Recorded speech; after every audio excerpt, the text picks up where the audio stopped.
Bismillahirrahmanirrahim. Assalamualaikum warahmatullahi wabarakatuh. Perkenalkan, nama saya Aan Ariska dengan NIM G1C081001.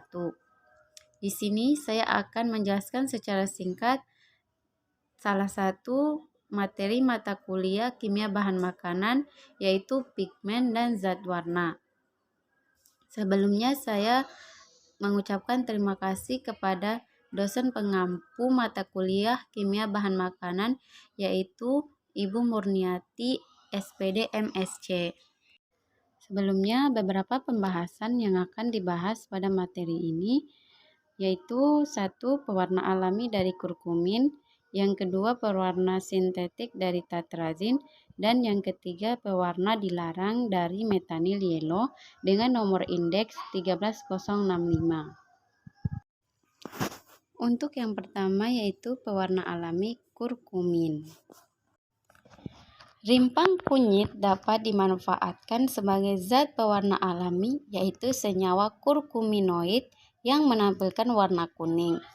Pigmen kurkumin bersifat larut dalam etanol dan asam asetat glasial dan memiliki stabilitas yang baik terhadap panas dan asam, tetapi sensitif terhadap cahaya.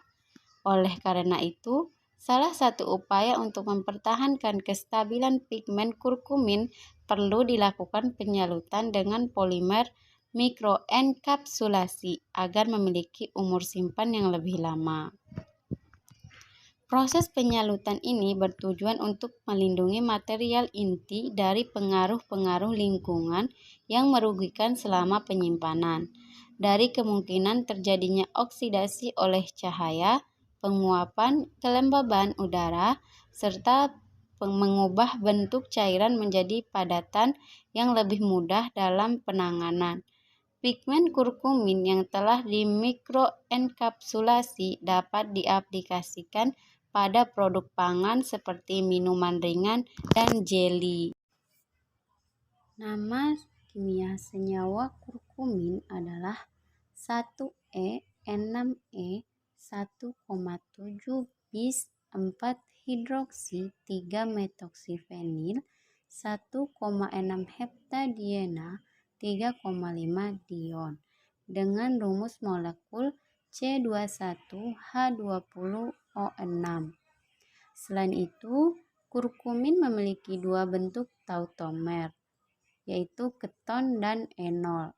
Struktur keton lebih dominan dalam bentuk padat, sedangkan struktur enol ditemukan dalam bentuk cairan. Kurkumin merupakan senyawa yang berinteraksi dengan asam borat akan menghasilkan senyawa berwarna merah yang disebut rosocyanea. Contoh penggunaan kurkumin. Kurkumin dapat ditemukan pada berbagai olahan makanan dan minuman seperti minuman ringan, permen, jeli, keripik, dan lain sebagainya. Pembahasan selanjutnya yaitu pewarna sintetik dari tatrazin atau kuning lemon. Tatrazin atau FDNC Yellow 5 dengan kode pewarna E102 merupakan pewarna kuning lemon. Tatrazin adalah turunan dari coal tar yang merupakan campuran dari senyawa fenol, hidrokarbon polisiklik, dan heterosiklik. Karena mudah larut dalam air, tatrazin umum digunakan sebagai bahan pewarna minuman. Untuk menghasilkan warna lain, tatrazin dapat dicampurkan dengan berlian blue, FCF, atau green ash untuk menghasilkan variasi warna hijau. Ambang batas untuk pewarna ini adalah 5 mg per kilogram per hari, yang dapat disamakan dengan 150 mg per hari untuk anak berberat badan 30 kg. Rumus molekul tatrazin adalah C16H9N4Na3O9S2 dengan nama EUPAC yaitu trisodium 4E 5-okso 1 4-sulfonat penil 4,4-sulfonafenil hidrazon 3-pirazol karbosilat. Untuk menghasilkan warna lain, tetrazin dapat dicampurkan dengan berlian blue, FCF atau green S untuk menghasilkan variasi warna hijau. Tetrazin merupakan pewarna sintetik yang aman dalam penggunaannya sebagai pewarna makanan. Tetapi apabila penggunaannya melebihi ambang batas, maka tetrazin juga dapat berbahaya bagi kesehatan.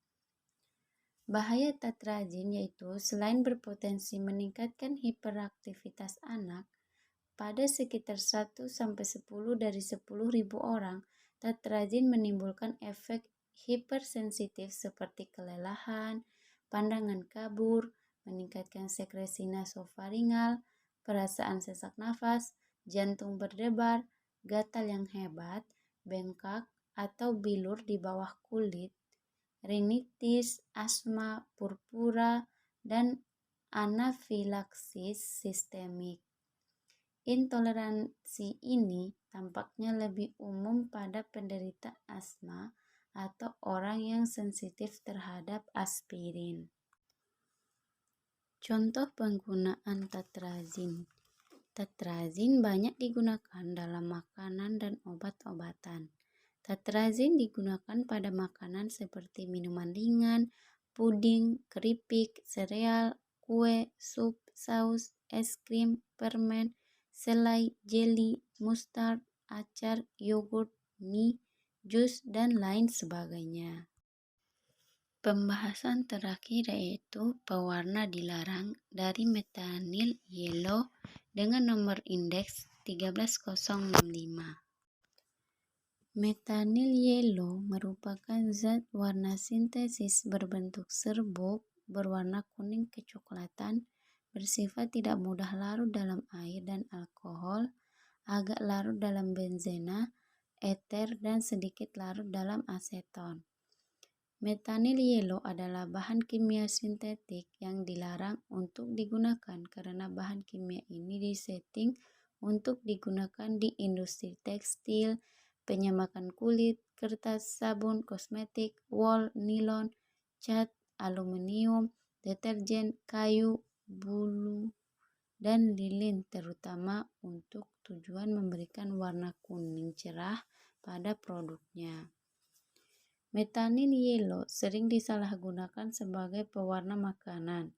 Saat ini banyak metanyl yellow disalahgunakan untuk pangan, beberapa di antaranya kerupuk, mie, gorengan, pangan jajanan berwarna kuning, banyak juga sebagai pewarna pada tahu, dan lain-lain.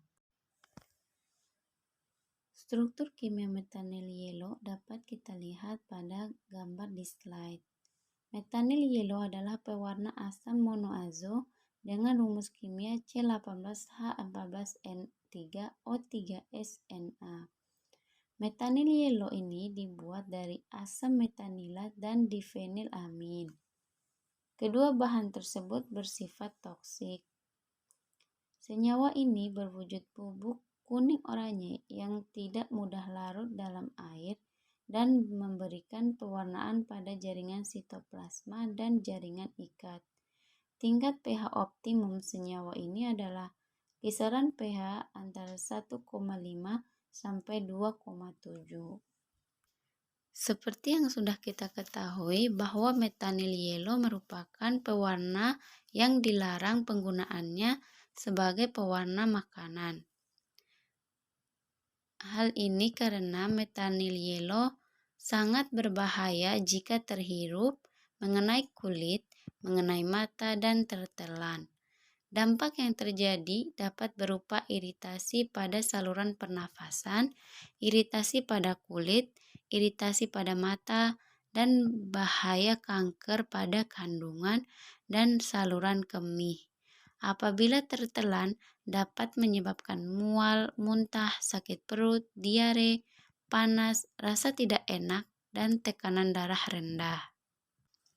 Karena metanyl yellow sangat berbahaya bagi kesehatan, maka diharapkan masyarakat berhati-hati dalam memilih jajanan di pasaran. Dari ciri-ciri makanan yang diberi methyl yellow dapat kita lihat seperti berwarna kuning mencolok, cerah mengilap, cenderung berpendar, memberikan titik-titik warna karena tidak homogen, atau ada yang menggumpal. Ada sedikit rasa pahit, muncul rasa gatal di tenggorokan setelah mengonsumsinya, dan baunya tidak alami sesuai makanannya.